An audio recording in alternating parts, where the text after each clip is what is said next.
क्या आपके भी कमीज़ का गला बनने के बाद एक साइड को जाता है? अगर हाँ, तो ये वीडियो आपके लिए ही है। सबसे पहले आपने जितनी भी नेक की चौड़ाई रखनी है और लंबाई रखनी है, उससे आपने 1 इंच तक एक्स्ट्रा रख लेना है।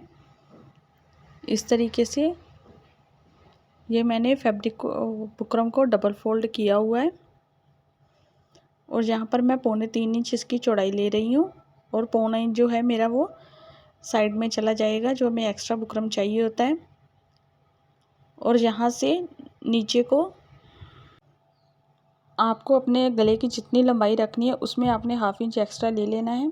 जैसे मैंने 6.5 इंच रखनी थी तो मैंने 7 इंच पर मार्क किया है, क्योंकि 1/2 इंच जो है वो ऊपर शोल्डर जॉइंट करते टाइम चला जाएगा। और यहाँ पर इन सभी मार्किंग के ऊपर एक बॉक्स सा बना लेना है।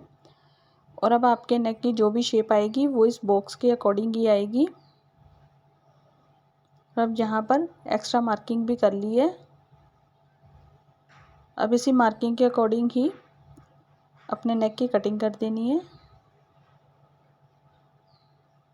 इस तरीके से।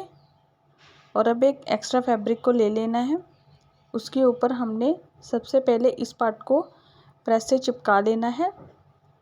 ये जो कुछ लोग होते हैं ना, स्पेशली जो बिगिनर होते हैं, वो गले को ऐसे ही ऊपर रख के चिपका लेते हैं, लेकिन एक तो टाइम ज़्यादा लगता है और मेजरमेंट में भी प्रॉब्लम हो जाती है, क्योंकि कई बार गला ज़्यादा छोटा करके लग जाता है चौड़ाई में और कभी कभार ये ज़्यादा फैल जाता है। ठीक है, तो इसीलिए मैं आपको सबसे आसान तरीका बताने वाली हूँ कि अगर आप बिगिनर हो ना, तो आप इस तरीके से करोगे तो आपका गला जो है बिल्कुल भी टेढ़ा मेढ़ा नहीं जाएगा।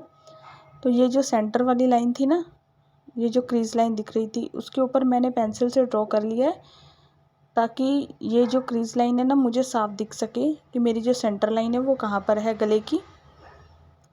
और अब इसको रखना है, इसके बाद हमने गले को रख लेना है। तो यहाँ पर गले की भी जो क्रीज लाइन है ना, ये जो क्रीज उठ रही है, इसके ऊपर भी हमने पेंसिल की मदद से ड्रॉ करके इसको डार्क कर लेना है। और अब इस सेंटर को सेंटर के साथ मिलाते हुए बाकी पूरे नेक को हमने अच्छे से सेट कर लेना है और इसको प्रेस की मदद से अच्छे से चिपका लेना है।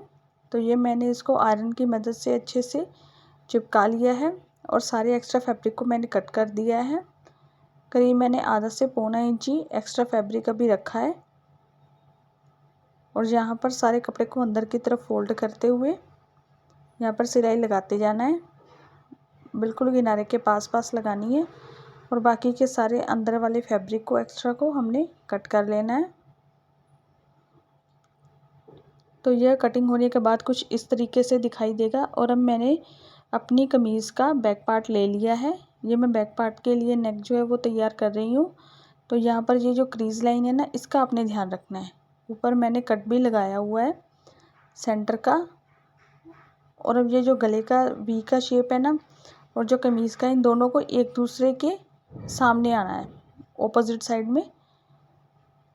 अगर ये बिल्कुल ज़रा सा भी इधर उधर हुए तो मतलब कि आपका जो गला है वो टेढ़ा बन रहा है। ये कुछ छोटे छोटे 1-2 पॉइंट है, वो मैं आपको साथ साथ में बताती जाऊंगी। और अब आपकी एक तो वी वाला कॉर्नर और ये जो नीचे से जो क्रीज लाइन है ना, कुर्ती की क्रीज लाइन, और जो मैंने पेंसिल से बनाई है ना गले की, वो सारी आपकी इक्वली होनी चाहिए। इतना आप ध्यान रख लेना। और बाद में इसको अच्छे से पिंच की मदद से सेट कर लेना है।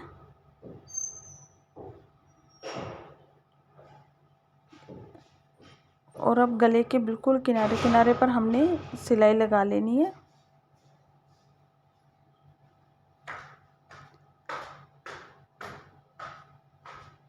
कुछ इस तरीके से। और अब अंदर के सारे एक्स्ट्रा फैब्रिक को हमने कट कर देना है। ध्यान रखिएगा कि आपका कहीं जो गला है वो ना कट जाए। कैंची को यहाँ पर आकर बड़े आराम से चलाना है।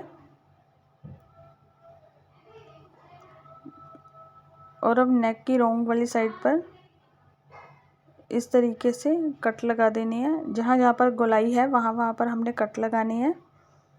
हमें कट की लगाने की ज़रूरत सिर्फ वहीं पर होती है जहाँ पर कि गोलाई वाली जगह होती है ना, राउंड वाली, वहाँ पर या फिर कॉर्नर पर। ठीक है, तो गले को मैंने अंदर की साइड पर पलट लिया है और आयरन से अच्छे से सेट कर लिया है। और अब मैं आपको एक और तरीका बताती हूँ कि आपका गला सही से लगा है या नहीं, उसको चेक करने का। इसके लिए सबसे पहले सेंटर की जो क्रीज़ है ना कमीज़ की, वहाँ से पकड़कर हमें गले को अच्छे से फिर से डबल फोल्ड कर लेना है। और यहाँ से अब आपने चेक करना है कि आपके गले वाली साइड से या शोल्डर वाली साइड से कपड़ा आगे पीछे तो नहीं जा रहा है। तो दोस्तों ये थी मेरी आज की वीडियो। आपको कैसी लगी प्लीज़ मुझे कमेंट करके ज़रूर बताइएगा।